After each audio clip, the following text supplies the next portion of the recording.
Real quick before we get started, wanted to give Geoff a huge thank you for being on the live stream. His story was incredible, and we hope you enjoy this clip from it. Let's continue the story. What was the owner's reaction? You said they were sitting over there on the ramp. Yeah, and to their credit, they were like, "Are you okay?" They were concerned about me. Yeah, I'm glad that was the first reaction. I think they were crying a little bit inside. In fact, I'm sure they were.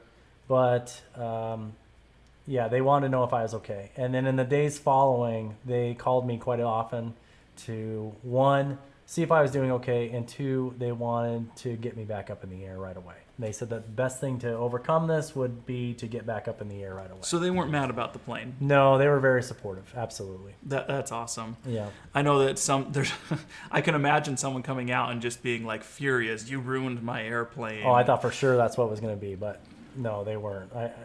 And I worked with these guys. These are guys that I worked with that own this company. They were members of my department, so that made it awkward for a while. Okay. But I was seeing some questions come through here. You guys have such great questions and stuff, so we like answering them as much as we can. We'll get to them in just a second, but I just wanted to talk a little bit more about that. So you brought the airplane over. They checked to make sure we're okay. You step out. You see the damage. Yeah. Oh, jeez. Bringing it up again. I'm sorry. So, it's curled like this. I'm trying to make it for the camera, but it's the tips of the props are curled like this. Yeah. And it was heartbreaking to me, Well, I love airplanes. I couldn't believe it was able to taxi in, and the motor was running fine.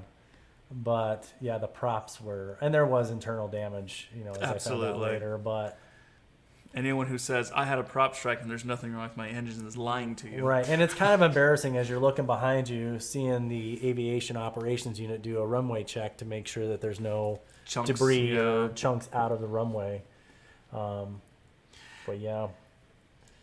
Oof. So you just kind of like. What was the reaction after that? I mean, you saw those, obviously. Yeah, and I apologized profusely, and they said they would get with me, and like I said, they called me back several times, and then I just at that point, I felt like maybe this is something I can't do. Maybe I just can't fly an airplane. And it's something I'd wanted to do forever, even as a young kid. And I loved aviation, but maybe it was just something that wasn't up my alley. All right, stop there. Okay. I don't want you to go any further on that thought because that is a huge, huge question. Something that we definitely want to discuss deeply. But let's jump in. Hey guys, we hope that you liked that clip from our last live stream. And we do these live streams about once a month and create these amazing clips from the people that we interview. Anyways, you can check out the whole live stream over on our channel. And while you're there, go ahead and subscribe to follow the other things that we're doing. Anyways, share aviation wherever you can, and we'll see you in the next one.